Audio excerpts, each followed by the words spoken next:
உறுப்புகளின் பெருக்கல் பலனை காண்க. First one -2 × m × n, 2 × m square -3 × m × n. என்ன பலனை கண்டுபிடிக்க சொல்றாங்க சாமி? சரி, எத்தனை உறுப்புகள் கொடுத்திருக்காங்க பாருங்க. 1 2 3 பெருக்கல் பலன் போட்டுக்கலாம், பிராக்கெட் போட்டுக்கலாம் அல்லது பெருக்கல் போட்டுக்கலாமா? -2 × m × n ஸ்கொயர் பண்ணிடுறாங்க. நடுவுல பெருக்கலோ வகுப்புலோ வச்சுனா ஸ்கொயர் ஆனது ரெண்டுத்துக்குமே சமமா? பொதுனா அல்லது சொந்தம்.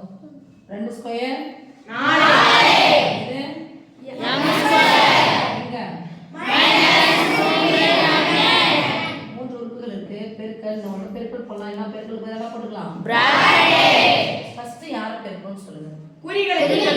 அப்ப இதனுடைய குறி மைனஸ், இதனுடைய குறி பிளஸ், இதனுடைய குறி மைனஸ். எத்தனை மைனஸ் வந்திருக்கு? 2 ரெட்டப்பட மைனஸ் பிளஸ்.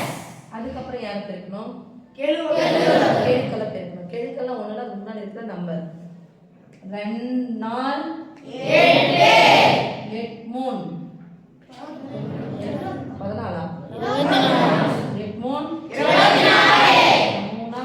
14 அதுக்கப்புறம் யார பெருக்கிறோம்?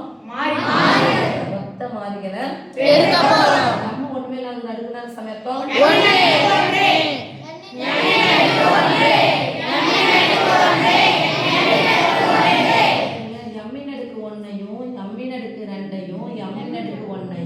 இருக்குன்னா பரிமாணங்கள் ஒரே மாதிரி இருந்துச்சுன்னா அடுத்தது என்ன பண்ணிக்கணும்? m ன் அடுக்கு 4 n ன் அடுக்கு 1 n ன் அடுக்கு 1 பெருக்குனா n ன் அடுக்கு 2. that's the answer. Okay, second one படிங்க டக்குனு. Second one 3 × x square × y, -3 × x × y cube, x square × y square. Okay, எல்லாத்தையும் பெருக்கலாமா சாமி? Yes miss. 3 போட்டுக்கிறோம், 3 எண்களையும் எழுதிக்கிறோம். பெருக்கலுக்கு பதிலா என்ன பண்ணிக்கலாம்? பிராக்கெட் போடலாமா? ஃபர்ஸ்ட் யார் பெருக்க போறோம்? குறிகளை. எத்தனை மைனஸ் இருக்கு? இருக்குன்னா மைனஸ். அடுத்து யார பெருக்க போறோம்? முன்னாடி ஒண்ணுமே இல்லைன்னு அர்த்தம். 1 கூட எது பெருக்கினாலும் 3 3 பெருக்கா 3 3 அதுக்கப்புறம் யார பெருக்க போறோம்? மொத்த மாறிகளை பெருக்க போறோம். x ன் அடுக்கு 2 x ன் அடுக்கு 1 x ன் அடுக்கு 2 பெருக்கினா x ன் அடுக்கு 5